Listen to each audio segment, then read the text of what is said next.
उपस्थित जनसमुदाय, नेपाल मजदुर किसान पार्टीको तर्फबाट हार्दिक न्यानो अभिवादन व्यक्त गर्छु। नेपाल मजदुर किसान पार्टी कीर्तिपुर नगर समितिको आयोजनामा भइरहेको यो कोण सभामा यहाँहरूले समसामयिक कुराहरू अगाडिका वक्ताहरूबाट सुनिसक्नु भएको छ। आज हाम्रो देश इतिहासको यो घडीमा अत्यन्त सङ्कटको घडीमा छ। हाम्रो देशको अस्तित्व बाँकी रहने हो कि होइन, यो सवाल आज झनै तड्कारो खडा भएको छ। दाजुभाइ दिदीबहिनीहरू, भुटानी शरणार्थी काण्डबाट हामीले हाम्रो देशको छवि अन्तर्राष्ट्रिय रूपमा अत्यन्त धमिलो भएको हामीले अनुभव गर्यौं। त्यस लगत्तै अहिले फेरि नागरिकता विधेयक हाम्रै देशको राष्ट्रपतिबाट प्रमाणीकरण भएको हामीले खबर सुन्यौं। तब हामी सबैलाई थाहा छ, यही नागरिकता विधेयक आजभन्दा 6 महिना अगाडि संसदबाट देशका राष्ट्रपतिबाट अस्वीकृत भएको नागरिकता विधेयक हो। त्यतिखेर पनि हामीले भनेका थियौं, नेपाली जनताको निम्ति यो देश सिक्किमीकरण भएको, भुटानीकरण भएको या फिजीकरण भएको हाम्रो निम्ति कार्य छैन। हामीले प्रष्ट भाषामा भनेका थियौं। त्यतिखेरका राष्ट्रपति विद्यादेवी भण्डारी समक्ष हामीले यही आवाज लिएर शीतल निवाससम्म पनि पुगेका थियौं र देशको संसद सम्प्रभुताको अभ्यास नेपाल मजदुर किसान पार्टीले लगातार नागरिकता विधेयकको विरोध गर्यो। फलस्वरूप नागरिकता विधेयक केही महिनाको निम्ति स्थगित भयो अथवा त्यतिखेरको राष्ट्रपतिबाट यो खारेज भयो। एक हिसाबले अझ अहिले आएर देशका राष्ट्रपति अत्यन्त सिकिस्त बिरामी छन्, तर सिकिस्त बिरामी राष्ट्रपतिले हात कमाउँदै हामीले देख्यौं नागरिकता विधेयक उताउने कोसिस भयो, प्रमाणीकरण भयो। देशको निम्ति लज्जाको विषय हो। नागरिकता विधेयक यो पारित भएपछि तब हामी सबैलाई थाहा छ, भारतीय विस्तारवादीहरूले, भारतीय नागरिकहरूले फेरि पनि नागरिकता लिनेछन्। 2063 सालमा पनि नागरिकता ऐन ल्याइयो र 40 लाख भारतीय नागरिकहरूले नेपाली नागरिकता लिए र आज फेरि पनि अरू लाखौं भारतीय नागरिकहरूलाई नागरिकता दिने प्रपञ्च स्वरूप यो विधेयक अगाडि ल्याइएको हो र प्रमाणीकरण भएको हो। हामीले भनेका थियौं हिजो पनि, नेपालका खसोखास बासिन्दाहरूलाई वास्तविक नेपाली नागरिकहरूलाई नागरिकता दिने सवालमा हाम्रो कुनै विमति छैन। तर अहिले यो कुन स्वार्थको बमोजिम यो नागरिकता विधेयक ल्याइयो भन्ने बारेमा हामी प्रश्न छौं। त्यसकारण अब हामी सबैले बुझ्न आवश्यक छ, भारतीय मोदी सरकारको प्रत्यक्ष निर्देशनमा नेपालका प्रधानमन्त्रीलाई बाध्य पार्ने सन्दर्भमा यही सिलसिलामा नागरिकता विधेयकको प्रमाणीकरण भएको हो र यो नागरिकता विधेयकको प्रमाणीकरण पनि असंवैधानिक र संसदलाई छलेर यो नागरिकता विधेयक अहिले प्रमाणीकरण भएको छ। यसमा सिधै भारतीय मोदी सरकारको निर्देशन नेपालका प्रधानमन्त्री प्रचण्डलाई भयो र प्रचण्डको निर्देशन राष्ट्रपति रामचन्द्र पौडेललाई भयो। त्यसकारण आपत्ति सबै देशभक्त नेपाली दाजुभाइ दिदीबहिनीहरू मिलेर आपत्ति जनाउनु पर्ने, विरोध जनाउनु पर्ने कारण यही नै हो।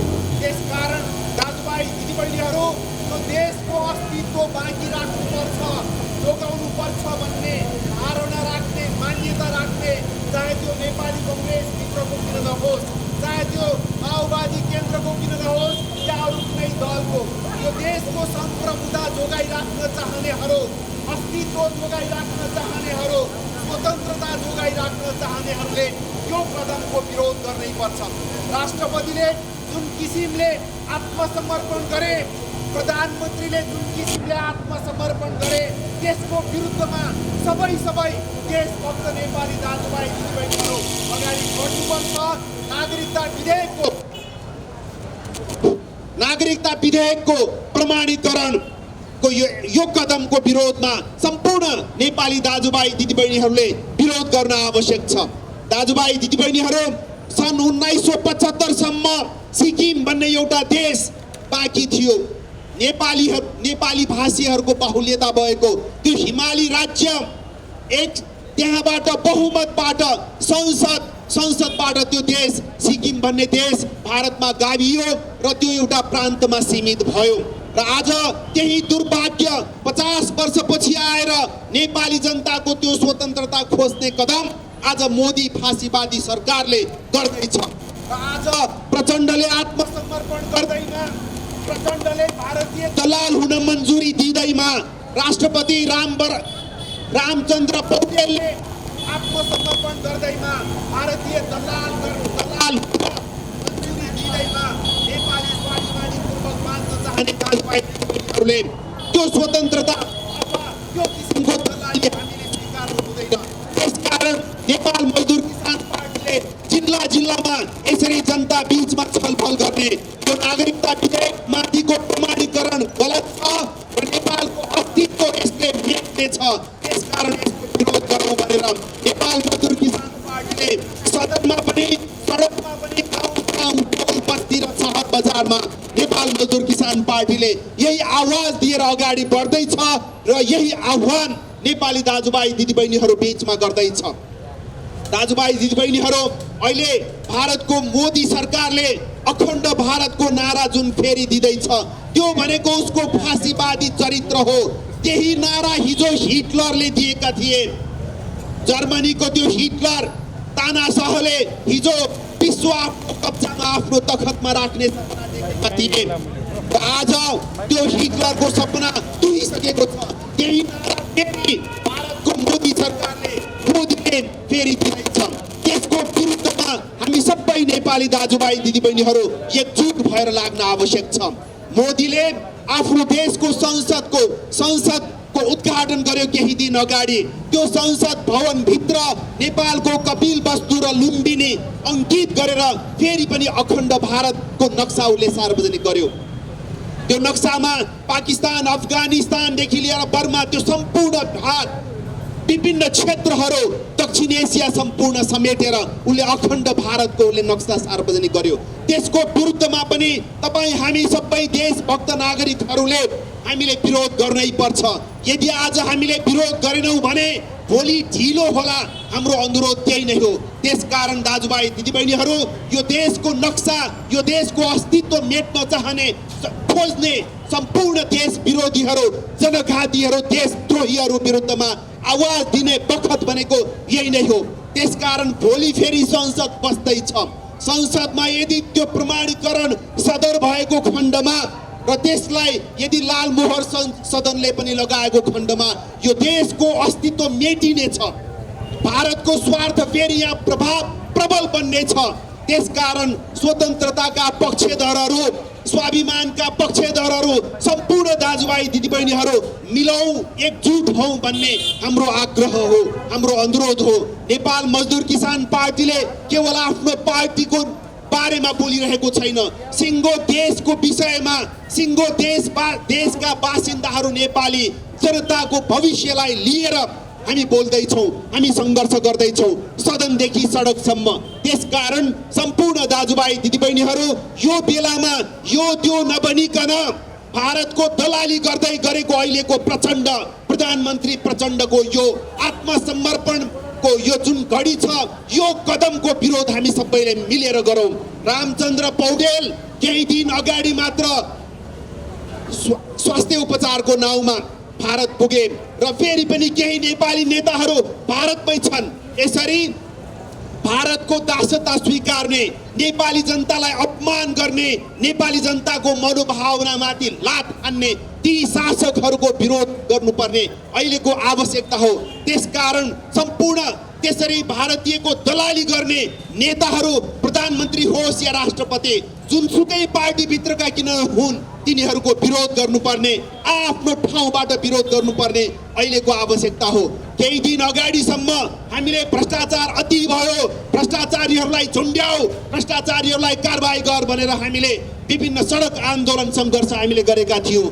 आज एकाएक यसरी नागरिकता विधेयक नेपालका प्रधानमन्त्री भारत भ्रमणको निम्ति उठ्नु, एयरपोर्टमा उठ्नभन्दा केही घण्टा अगाडि यसरी नागरिकता विधेयक जसरी किस्तीमा राखेर मोदीको पाउमा चढायो, त्यो देशघात हो, त्यो देशद्रोह हो। त्यसकारण दाजुभाइ दिदीबहिनीहरू, हामी सबैले यो मनन गरौँ, भोलि ढिलो हुँदा त्यसमा कुनै औखतिमुलो गर्न सम्भव नहोला। हाम्रो आग्रह यही नै हो। त्यसकारण दाजुभाइ दिदीबहिनीहरू, नागरिकता विधेयकको यो प्रमाणीकरण गलत छ, यो देशघात हो, यो भारतीय एकाधिकार पुँजी र भारतीय विस्तारवाद समक्ष आत्मसमर्पण हो। यसको विरोध गरौँ भन्ने हामी सम्पूर्ण समक्ष आह्वान गर्दछौँ। दाजुभाइ दिदीबहिनीहरू, नवलपरासी जिल्लाको सुस्ता हिजो हामीले गुमायौँ। आज सुस्तामा भारतीय हस्तक्षेप छ, भारतीय आधिपत्य छ। त्यसको विरोधमा पनि हामीले हिजो 50 वर्ष अगाडिदेखि निरन्तर हामीले आवाज दिँदै आइरहेका छौँ। कालापानीमा अझै पनि भारतीय सेना कब्जा जमाएर बसिरहेको छ, त्यसको विरोध पनि अझै हामी लडिरहेका छौँ, सङ्घर्ष गर्छौँ। र आज नेपालका केही बुद्धिजीवीहरू यो कालापानीको कुरा छोडिदिउँ भनेर त्यसरी खुल्लेआम बोलिरहेका छन्। तर खबरदार, नेपाली जनतालाई यो देशको माया छ, दलालहरूलाई माया नहुनु अर्को कुरा हो। त्यसकारण दाजुभाइ दिदीबहिनीहरू, सुस्ताको घाउ, कालापानीको घाउ हामीले बिर्सेका छैनौँ। फेरि पनि यसरी सीमा अतिक्रमणका कुराहरू र आज हुँदा हुँदा नेपालबाट नेपालभित्रै नेपालीहरूलाई अल्पमतमा पार्ने आज नागरिकता विधेयकको प्रमाणीकरणको सार त्यही नै हो। त्यसबाट भोलि गएर फिजीमा जस्तै कुनै भारतीय मूलको नागरिक भोलि राष्ट्रपति बनेको खण्डमा के होला, तपाईँ हामी सबैले मनमा राख्नुपर्ने त्यही नै हो। भोलि भारतीय मूलको एकजना नागरिक चुनाव लडेर जितेर प्रधानमन्त्री राष्ट्रपति बनेको खण्डमा के होला, तपाईँ हाम्रो पीडा कस्तो होला, त्यो आज हामीले बुझ्न सकेनौँ भने भोलि ढिलो होला। नागरिकता विधेयकको अन्तर्य भनेको यही नै हो। घुमाई फिराई भारतीय मूलका नागरिकहरूलाई यहाँ बढाउने, यहाँको बजार कब्जा गर्ने, यहाँको सत्ता कब्जा गर्ने, सिंहदरबार, बालुवाटार, शीतल निवास कब्जा गर्ने, त्यही नै हो उपनिवेशवाद। भारतीय उपनिवेशवाद नयाँ ढङ्गमा ल्याउन खोजिएको हो। त्यसकारण जो जतिलाई भारतीय उपनिवेशवाद स्वीकार्य छैन तिनीहरू आजै उठ्ने हो, आजै जाग्ने हो, भोलि ढिला होला। हाम्रो आग्रह यही नै हो। त्यसकारण दाजुभाइ दिदीबहिनीहरू, नागरिकता भारतीयहरूलाई नागरिकता दिने सन्दर्भ हाम्रो निम्ति स्वीकार्य छैन। अघि पनि मैले भने, नेपाली कुनै पनि वास्तविक नेपालीलाई नागरिकता दिने सवाल त्यो हाम्रो निम्ति पनि स्वीकार्य छ, त्यसमा कुनै दुविधा विवाद छैन। तर हाम्रो आपत्ति के हो भने कुनै पनि गैर नेपालीले नेपाली नागरिकता पाउनु हुँदैन। नेपालको संविधानले बन्दोबस्त गरेको छ, त्यसमाथि कुठाराघात गरेर विदेशीले नागरिकता पाउने, नेपाली नागरिकतालाई फिल्मको टिकट, सिनेमा हलको टिकट चाहिँ सस्तोमा वितरण गर्ने जुन काम 2063 सालमा भयो। 4 जना कुनै पनि मानिसले हस्ताक्षर गरेपछि जोसुकैले नेपाली नागरिकता पाउने बन्दोबस्त, त्यो किसिमको व्यवस्था 2063 सालमा भयो। 40 लाख गैर नेपालीहरूले नागरिकता पाए। आज तिनकै सन्तानहरूलाई वंशजको नागरिकता दिएर सिंहदरबारमा पठाउने, बालुवाटारमा पठाउने, शीतल निवासमा पठाउने, त्यही प्रपञ्च हो। एउटा भारतीय गोली खर्च नगरिकन, एउटा भारतीय बम खर्च नगरिकन नेपाललाई धुजा पार्ने, तहस नहस पार्ने, नेपाल कब्जा गर्ने त्यही षड्यन्त्र बमोजिम नै यो नागरिकता विधेयक मोदीको ठाडो आदेशबाट आएको हो। त्यसकारण हाम्रो आपत्ति त्यही नै हो।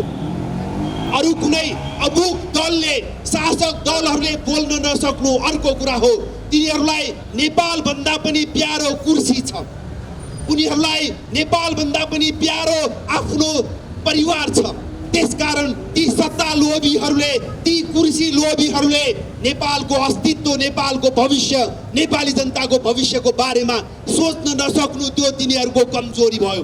तर देशमा त्यस्तो पनि एउटा शक्ति बाँकी छ जसले कुनै पनि त्यस्ता दलालहरू, अमेरिकी साम्राज्यवादका दलाल हुन् या भारतीय विस्तारवादका दलालहरू, तिनीहरू विरुद्धमा अन्तिम दमसम्म पनि लड्ने शक्ति नेपालमा छ भन्ने त्यो प्रमाण हामी सबै मिलेर देखाउन आवश्यक छ, दिन आवश्यक छ।